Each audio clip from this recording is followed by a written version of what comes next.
Decreasing self-esteem is a global issue that greatly affects the younger populations. One notable case is the K-pop industry, which has recently become quite popular through social media.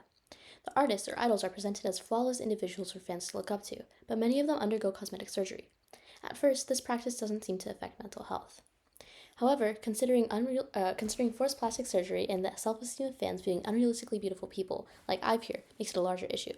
Due to its negative mental effects, the K-pop industry should work towards removing the expectation to get cosmetic surgery by creating better regulations to protect the idols and promoting more body-positive content, especially as it extends its reach worldwide. Although it isn't often addressed, K-pop stars are often coerced or forced into plastic surgery by their management companies. One example of forced plastic surgery is the soloist Jessie, who admitted that her company had her get a nose job. There weren't any financial limitations on her or the company, so it's likely that she wasn't interested in altering her appearance prior to her surgery. Unfortunately, that changed post-operation. Jessie explained in a documentary that she started seeing flaws in herself and becoming more and more unsatisfied with her appearance. What she describes sounds very similar to body dysmorphia disorder, or BDD, where the affected individual spends an unhealthy amount of time worrying over small, non-existent imperfections in their appearance. She got unhealthily addicted to and obsessed with trying to fix the features she had perceived as bad with surgery, but only saw more after each operation. She stopped when fans started calling her out for looking plastic, which could be considered plastic surgery addiction. Jessie's decline in mental health was caused by her forced plastic surgery, and she isn't just an exception. Kyuhyun of Super Junior also spoke up about getting forced into plastic surgery. Before debut, his company made him get a double eyelid surgery, which is common in Korea for making one's eyes appear larger. He went from this to this. Although he didn't get BDD like Jessie, he was greatly mentally impacted by the hate that he got from his fanbase, who called him a plastic monster just for getting one surgery. Unfortunately, K-pop fan culture is extremely toxic. Fan perception of idols is unnecessarily critical, and appearance often is the center of hate. For example, when Liz of I received hate online for not looking slim enough in this first image, she lost weight at a drastic rate, which couldn't have been healthy for her. The expectation for idols to be perfect allows fans to hate on any imperfection they see. Coming back to Kyuhyun, who also experienced appearance-related backlash about his plastic surgery, he expressed that he was hurt by the comments he saw online. The pressure of fan expectations and hate, especially centered around plastic surgery and appearance, can harshly impact idols' mental health and contribute to body dysmorphia and a loss of self-esteem. Plastic surgery in the industry not only affects idols, but the fans too. In Korea, plastic surgery is much more accepted and even expected than it is in America, causing many individuals there, especially younger ones, to believe that they need plastic surgery. This effect is only magnified by the use of beautiful K-pop idols who have gotten forced into surgery in brand deals to market products like this. Advertisements, social media posts, and brand deals greatly affect K-pop fans, the majority of which are teenagers and young adults. Notably, a study showed that Korean college students, who are also in this age range, were most accepting of plastic surgery.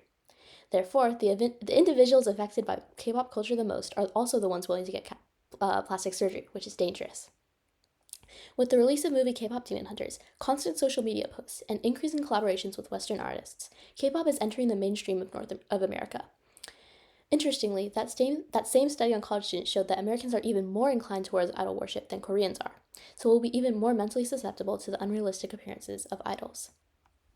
Social media specifically can be detrimental to mental health and affects fans worldwide. A study conducted on unhappy females by the American Psychological Association found that reducing social media usage led to discernible improvements in appearance esteem. K-pop idols specifically are presented as flawless, so watching them often and comparing them to yourself can worsen self-esteem. After this decrease in self-esteem, sometimes even to the point of BDD, some individuals will find themselves wanting to improve their appearance via cosmetic surgery. They might fall to plastic surgery addiction like Jessie, or become depressed, which is a known side effect of some cosmetic procedures. Of course, all of this logic for fans can apply to idols viewing their industry-made contents as well. It's also important to consider plastic surgery having positive effects on mental health because it increases self-confidence.